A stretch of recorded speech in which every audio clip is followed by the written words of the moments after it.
If you have watched my video about The Hobbit, then you know that in the end of that video, I said that I am going to start a series of videos that will cover all the histories and informations about Middle-earth. So here is the first video of the series. We will start this series with some basic things.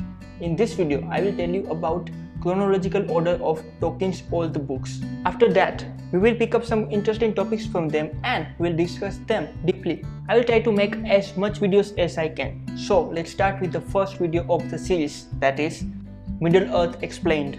Hey guys, welcome back to my channel. I hope you all are doing great wherever you are in Middle-earth. It is one of the most asked questions on the internet, that in which order should I start reading Tolkien's work?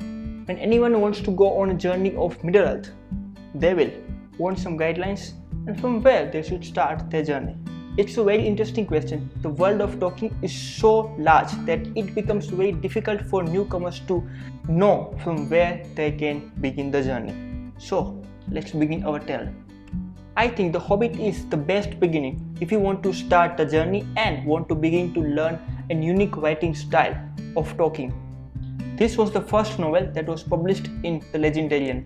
It's a very simple novel. You will get to know at the end of the book the main characters, important locations, and the archetypes of Tolkien's fantasy world without being too overwhelming of an adventure.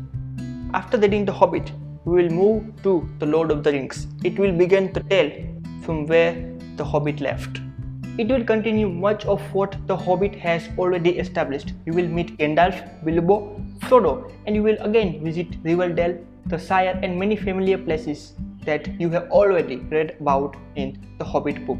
After The Hobbit and Lord of the Rings, I won't skip the appendix that is given behind the third book of Lord of the Rings. The Hobbit and Lord of the Rings are very popular, and to be honest, many people stop here, but not the Tolkien's fan. After reading The Hobbit and Lord of the Rings, I will move to the Silmarillion, as it provides all the elements of Legendarian. This book and all the books after this are published by Christopher Tolkien, the son of Tolkien. Many people say that we don't need to read the Silmarillion as it's just kind of encyclopedia, but if you are a Tolkien fan, you will definitely go for it, as it tells the story of different characters individually and the tales from different part of Middle-earth.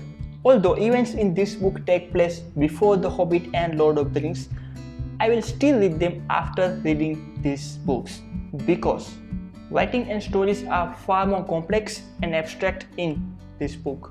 After this, I will move to these three books, Beren and Luthien, The Children of Húrin, and The Fall of Gondolin. These three books tell three major events from the Silmarillion. After these three books, I would recommend you to read Unfinished Tales. This outlines some of the most scattered and unfinished tales. For example, Origin of the Wizards, the founding of Rohan, etc. Then I would recommend you to read History of Middle-earth. This book has the details of every little things from the Middle-earth, and it also shows world building and the ideas that went to creating the Middle-earth.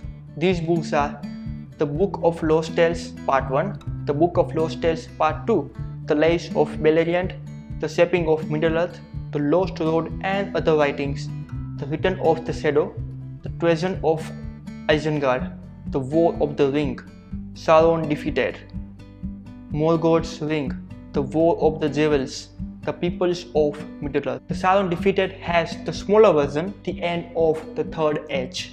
After that, you can read Tolkien's letters that can be helpful to go deep in the Middle-earth. Then I will move to the poems by J.R.R. Tolkien, such as The Adventure of Tom Bombadil and Bilbo's Last Song. These books have some songs that are not included in other books of Tolkien. There is one more book, J.R.R. Tolkien Artist and Illustrator book. It has some of his arts, so I will also suggest you to read this book too.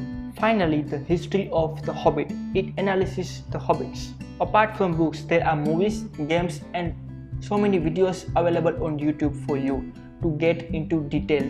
I will not call this an end, as after reading all of Tolkien's book, we can always come back and go on a journey with Bilbo Baggins. anytime we want.